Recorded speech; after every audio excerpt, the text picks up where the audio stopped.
Healing వాస్తు తెలుగుకి స్వాగతం మిత్రులారా.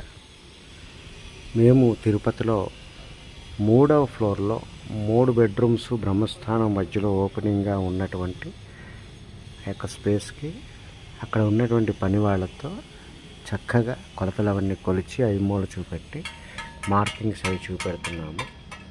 కోటేశ్వరరావు గారు పర్యవేక్షణ చేస్తున్నారు.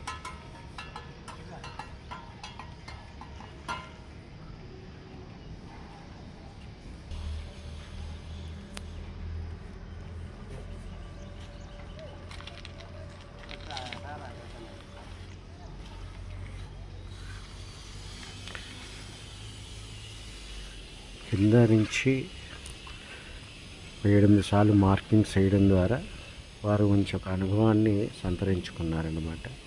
ఏ పని చేయాలి, ఏ రకంగా చేయాలి, ఎంత దారం మందం అనేది యాక్యురేట్గా చేయాలి అనేటటువంటి ఆ యొక్క యాక్యురసీని, ఆ యొక్క స్కిల్ని వాళ్ళు సంపాదించుకున్నారన్నమాట.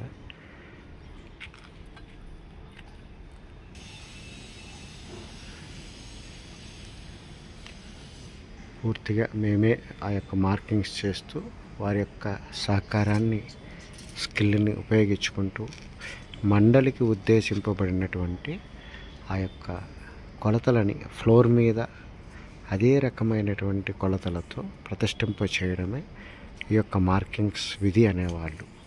ఇంతకుముందు ఈ యొక్క కర్మ అంటే ఈ యొక్క పని చేయడానికి స్థపతి వద్ద సూత్రగ్రాహి అనేటటువంటి వ్యక్తి ఉండేవాడు. అతని బాధ్యత కేవలం మార్కింగ్స్ వేయడమే. తర్వాత వుడ్కి సంబంధించినటువంటి వర్కర్స్ కానీ లేదా ఒక గ్రానైట్ రాయిని తొలిచి ఆ యొక్క సహసిద్ధమైనటువంటి విధంగా తయారు చేసే స్కిల్డ్ పర్సన్స్ 2 ఉండేవాళ్ళు సూత్రగ్రాహి కింద. అంటే ఈ యొక్క సూత్రగ్రాహి అనేవాడు డైరెక్ట్గా రిపోర్ట్ టు ద స్థపతి. ఆ రకంగా అప్పుడు కోటేశ్వరరావు గారు ఒక సూత్రగ్రాహి సంబంధించినటువంటి పనిని పర్యవేక్షిస్తున్నారు.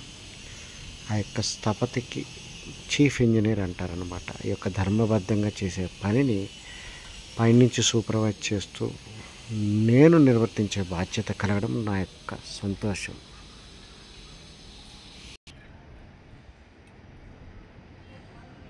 మీరు ఇక్కడ అబ్జర్వ్ చేసినప్పుడు ఆ యొక్క స్టార్టర్స్ వేయడానికి ఆ యొక్క వాస్తుమూర్ష మండలి ఇచ్చిన తర్వాత ఎక్కడెక్కడ స్టార్టర్స్ వేయాలని చాలా క్లియర్గా ఒక డెఫినేషన్ అనేది ఇక్కడ ఇవ్వడం అనేది జరిగింది. తిరుమల తిరుపతి కొండ మనకి సుదూర దూరంలో కనపడుతుంది. ఎంత యాక్యురేట్గా ఆ యొక్క మార్కింగ్స్ అనేది ఒక దారం మందంలో జాగ్రత్తగా చూసుకుంటూ వేసే క్రమాన్ని మీరు పరిశీలించండి మిత్రులారా.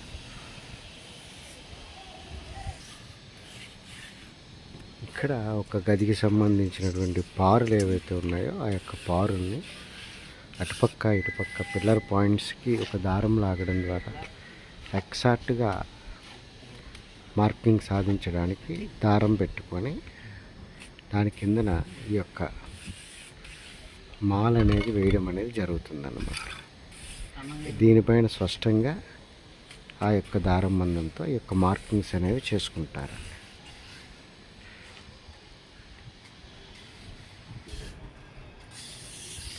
ఇప్పుడు ఆ మాల్ వేసిన తర్వాత ఈ యొక్క లైన్కి ఆ లైన్కి పట్టుకొని అక్కడ ఎంతవరకు గదిలిపారు ఉంటుందో అంతవరకు ఒక మార్కింగ్ అనేది తీసుకున్నామండి మనం. సో ఈ రకంగా ఈ మార్కింగ్ని అవతలకి ట్రాన్స్ఫర్ చేస్తున్నారు.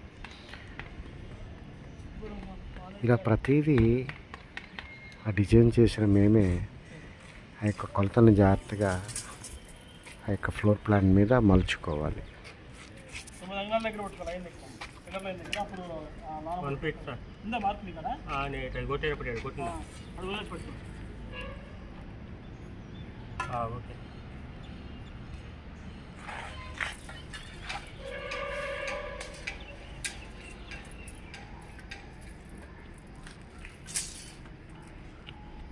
సో ఇక్కడ 3వ ఫ్లోర్లో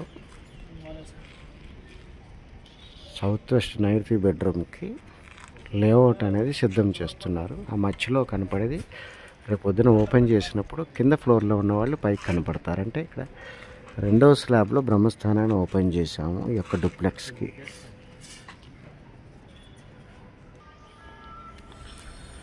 సో ఇప్పుడు ఇది ఆగ్నేయ గదికి సంబంధించి ఒక స్పేస్ని క్రియేట్ చేస్తున్నాము. సో ఆ బార్లు అనేవి ఆయాది ధర్మం ప్రకారము ఆ లెక్కలన్నీ చూసుకొని అంగుళంలో అది 32 భాగాలు లేదా 16 భాగాల 8 భాగాల ఆ కొలతని కరెక్ట్గా అక్కడ మార్కింగ్స్ అనేవి చేసుకుంటూ మండలిలో ఏదైతే ఫ్లోర్ ప్లాన్ ఉందో ఆ ఫ్లోర్ ప్లాన్ మీద ఉన్న లెక్కలన్నీ ఒక ఫ్లోర్ మీద మనం ఎగ్జాక్ట్గా చేయగలగాలి, చేయించుకోగలగాలి.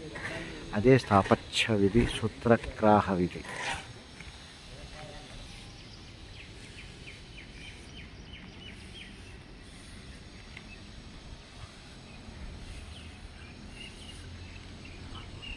ఇలా ఓపిక్గా ఆ కొలతలు జాగ్రత్తగా గ్రౌండ్ మీద ఒక స్కిల్డ్ పీపుల్గా ఉన్న వాళ్ళ చేత కంగారేమీ లేకుండా శాంతంగా ఈ యొక్క పని చేయాలి.